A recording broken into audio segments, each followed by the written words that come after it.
Good morning from Panhandle Outdoors, America's only daily outdoor TV show. Your source for fishing, hunting, and information for folks who enjoy the great outdoors. Now sit back, relax. It's Panhandle Outdoors. Good morning, folks. Welcome to Panhandle Outdoors. I'm Winston Chester. Glad to hear this Wednesday morning. We're going to hump day here. So here we go with the show. Got a special guest here. But first, let's take care of our weather, brought to us by Drew Pollard and Gulf Coast Air Conditioning up there in Southport. It's going to be warmer today. It's pretty humid now, 86 degrees and a low of 73. Our water temperature at the end of the pier is 83.5. So we've rounded off in old math, rounded off to 84. So it's warming up good and steady. This same train of water coming in, and that's how it's staying that steadily warm. Our river reading brought to us by Mountain Dew. On the Outdoors with Mountain Dew. Take a look at the Apalachicola Bluntstown. We're below 4 foot. We're at 3.8. Folks, that is low. And it looks like it's still dropping out a little bit. 3.8 on the Apalachicola.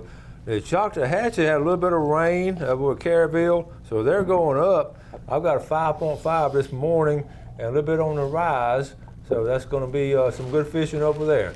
Talked to a guy the other day. I was by BJ Marine. He was in there getting the carburetor fixed, and I talked to anybody about boats and motors and fish and all that. And a nice young man. He wanted a carburetor fixed, and Roger does a really good job over there. He got it. He was walking. I was talking to him as he was getting ready to leave, and he was headed back home and going to be. I said, "What are you going to fish for?" He said, "No, I'm going frog gigging tonight." So he's gigging on the Choctahatchee. Good time of the year to be gigging on the Apalachicola and the Choctahatchee and all those little feeder creeks. Let's take a look at our tide chart. High today is going to be at 8:29 this morning. A really good strong tide. Then it's going out all day till tonight at 7:24. A little bit of a south wind now. That's coming in at 12. It's more than a little bit. So south wind at 12, but the tide is falling really strong. We're going to take a break and come back with our special guest.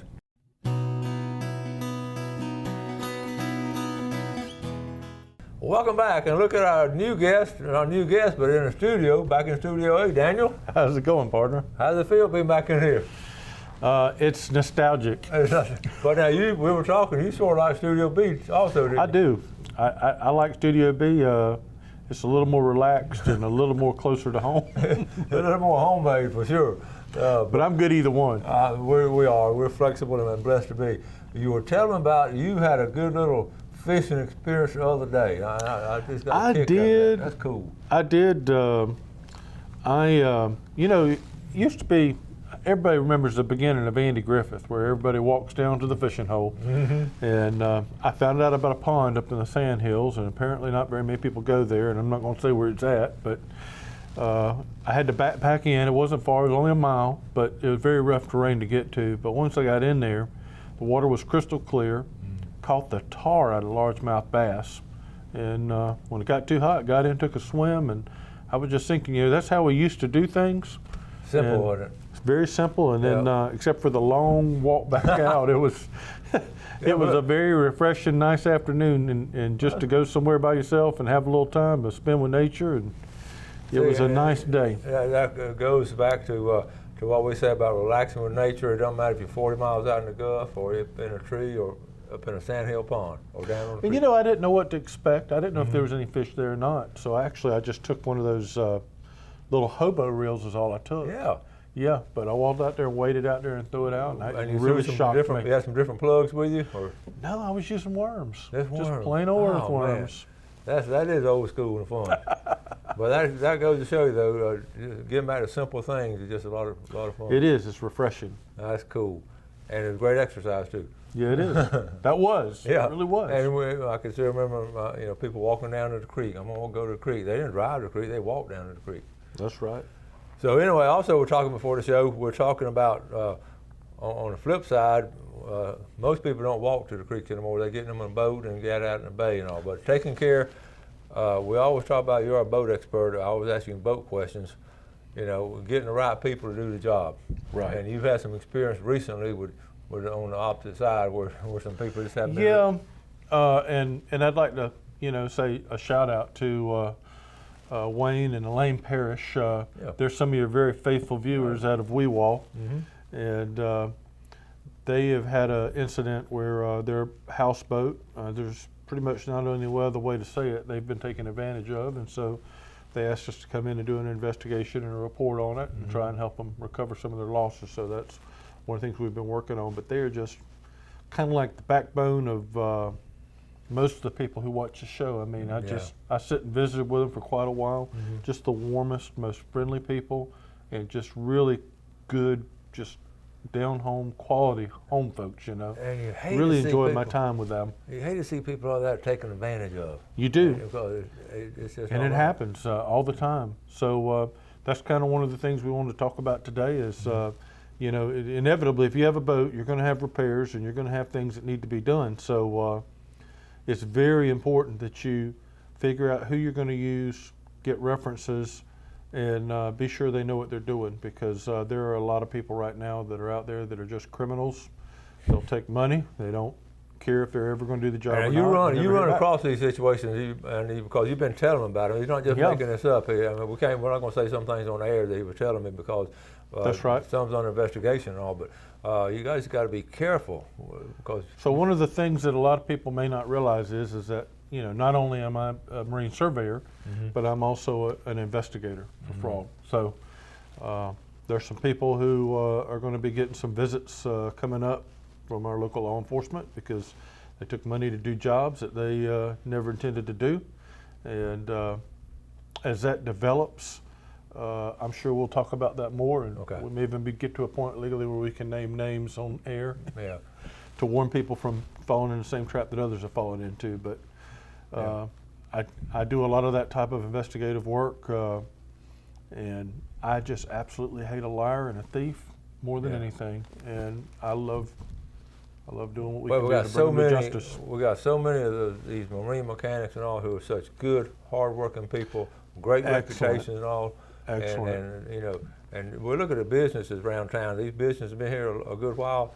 There's some good, honest, hard-working folks there. That's exactly right. And That's you exactly see them, right. And so stick with the reputable people that you know, that you hear about and you know. That's the key thing. Even if you have to wait a little bit, sometimes time makes us jump at things and, you know, think we're going to save a little time or save a little money even. But those things can really turn around and bite you when you are dealing with people that are Don't ever go in there. reputable. Don't ever go in there and say, "I needed this yesterday." Don't ever say that. That's because right. it's not going to be a good job. All right, we're going to take a quick break. We'll be right back.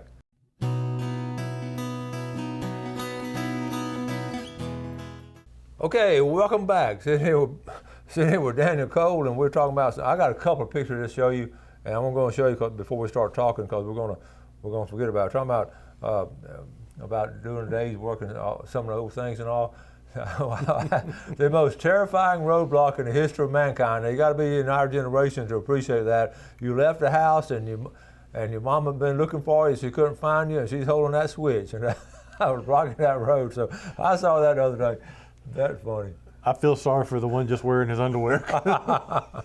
Anyway, you can't do that more. That'll be child abuse, but it was funny to me. Billy Archer sent this. The tax man's been pretty regular out there. You know, that whale washed up at Shell Island, but those big sharks, that's a big snapper there. It is. And it took a big chunk out of one of their fish the other day. On our trip now, we didn't have any sharks around that particular day. We didn't have a real strong current. And one more, this is at Bale of Hay over there at Baldwin's clinic, where transmitter and 231 in. I thought this was cool. This is they do each month they do a different kind of bale of hay display. But I thought this was cute. That's a bale of hay on the left and bale of hay on the right. But then they got streamers right there in the middle. That's looks like water, pouring water on it.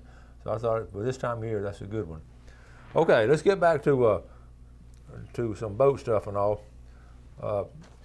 We were talking also. Looking at fiberglass work, you know, we mentioned that quite a bit. You got to make sure that's done right. And there's some good fiberglass people here in town. There certainly are, and I don't know all of them, but I mean, you know, we typically recommend Steve Mackey for anything that's fiberglass. Oh, he's good. Everybody knows him by reputation.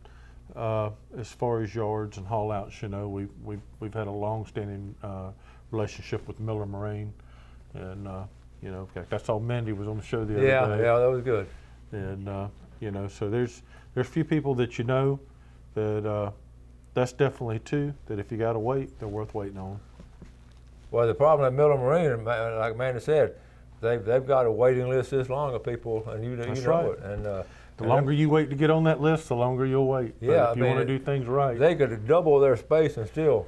They could. And there are more boats coming down. That's right. You're seeing that, aren't you? All the time. Yeah. All the time. We were talking about that out in the Saturday. We were out there 42 miles out. We looked around. Usually don't see anybody early in the morning. We counted 8 boats that we could see 42 miles out because the water was calm and all, and they just took off out there. Yep. A lot of folks out there. What about if people want to buy boats this time of year? They just get the boat fever. And I've arranged a good sale between a friend of mine to another friend of mine. I'll tell you about that later. But when you're buying a boat, the reputation of the boat itself, brand name is important. That's very important. Yeah. But in my experience, I have found even they can have problems. You know, there's the old saying, some are made on Monday and some are made on Friday. So you still need to look it over very good. And even with newer boats, we have a lot of savvy customers who call and request a survey, and so we're happy to do that. And they always say, is it worth doing a new boat? A brand new one with everything under warranty, it's kind of up to you. But once you get a few years on them and the warranty is getting close to running out, if you're fixing to buy a new used boat, you don't know what that person's done, so it can be very helpful to have a survey done on it. Yeah, yeah. The when I saw this a little while back, I thought about you when I saw it, and I did mention last show, where a boat had hit like a log floating somehow, and had a little crack in it. Now that's really, you got to take care of that. Yeah, you have to. Yeah. It'll ruin the boat. Yeah. It'll absorb water. You know, a lot of people, fiberglass, the woven kind of fiberglass that is the backbone. You know, we see the shiny gel coat, and it's waterproof, but the actual backbone of that is that web fiberglass. And I don't know if you remember, but in school we did a science project where you take a glass of water, put blue food coloring in it, stick a celery stalk in it, and the celery stalk will turn blue. Well, that fiberglass mat will wick that water just like that. See, a lot of people like us don't think about it, but just regular. But you're right, it becomes sort of waterlogged. Well, it will, and it goes up. So, that's why it's very important when you do your survey. Be sure your surveyor uses a digital moisture meter, and make sure it's the right kind of moisture meter. They make them for FRP fiberglass, which that's what I have. Okay. And but there are some surveyors, not saying necessarily locally, but I have seen some surveyors that they will use these moisture meters from Home Depot, Lowe's. Those are meant for drywall. They're meant for wood. They're not meant for fiberglass. So they'll give you a blank reading even when there can be water present. Okay. So it's good to know.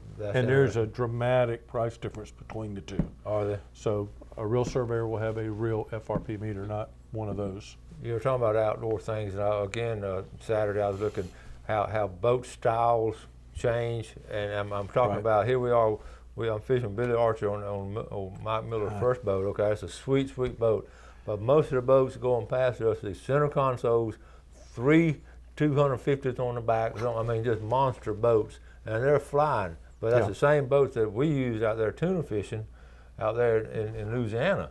So that I've seen over the years, I've seen it go from these party boats. I mean, not party boats. These cruisers like Mike Miller makes. Right. But a lot of people buying now those 800, 900 horsepower. Correct.